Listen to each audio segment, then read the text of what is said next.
Rapids' next production opens tomorrow night in their Grandon studio, and we're very happy to have director Patrick DuLaney here. Hello. And Matthew James, who is playing Salieri. Yes. Salieri. Yes. Well, thank you both for being here. Absolutely. Everyone knows the name Mozart, but what is Amadeus about?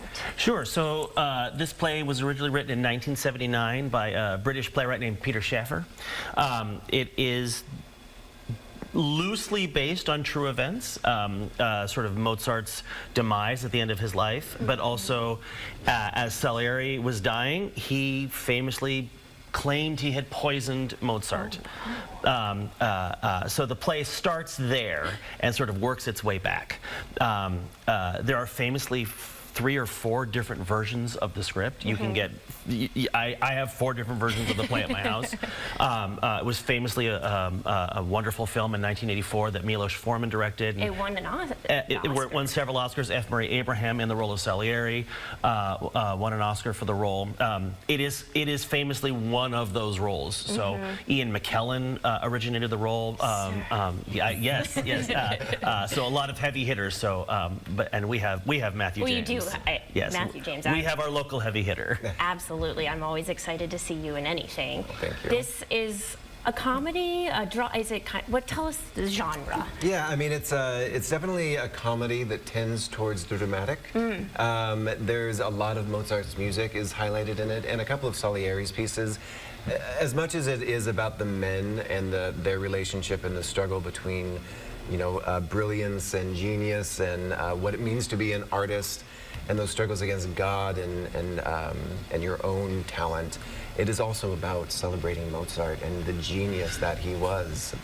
And so the music just carries and lifts the show up throughout. Absolutely. And so obviously it's incorporated in the play. This is a big play for the space. Yeah, I think it is the largest play that's been attempted at the Grandon. So there are 15 cast members. I keep saying we're taking 10 pounds of play and putting it in a 5-pound theater. 15 cast members in period costumes. There's a pianoforte on stage. Like it's a huge play, and we're making it work in the space. And for those who don't know, the Grandon is downstairs. Yes, it's the Cedar downstairs, yeah, Rapids, the basement space. And it's selling, so you're going to want to get your ticket. Yeah, yes. Several performances are already sold out, and tickets are limited for the rest of the runs.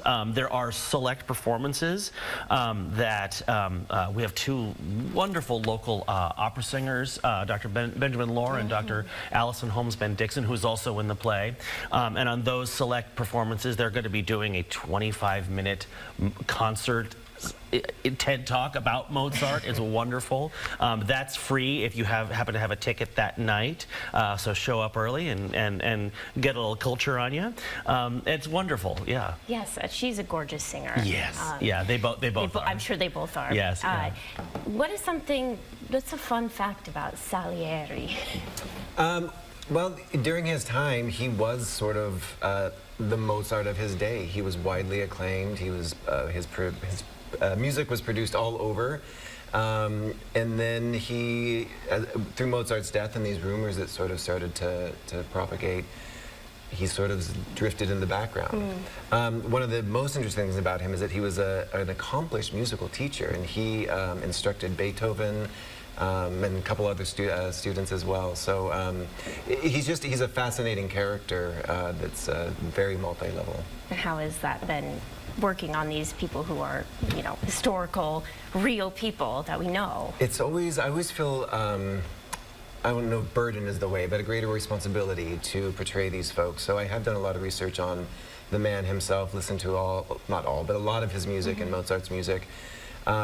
At the end of the day, this is sort of an imaginary retelling of the story, so we do have to sort of parse out who this Salieri is and bringing truth to that. But there's always in the back of my mind thinking of, you know, who he was and what his truth ultimately was. Absolutely. And people can get tickets, theatercr.org, and the schedule for the pop-up opera performances is on the website, is that right? Yes, it is on the website, and in addition, if you already had a ticket, because it was added a little later in the process, so if you already had a ticket for that night, you've already been notified that there will be these pop-up performances will be happening. Oh, that's so exciting. I can't wait to see it.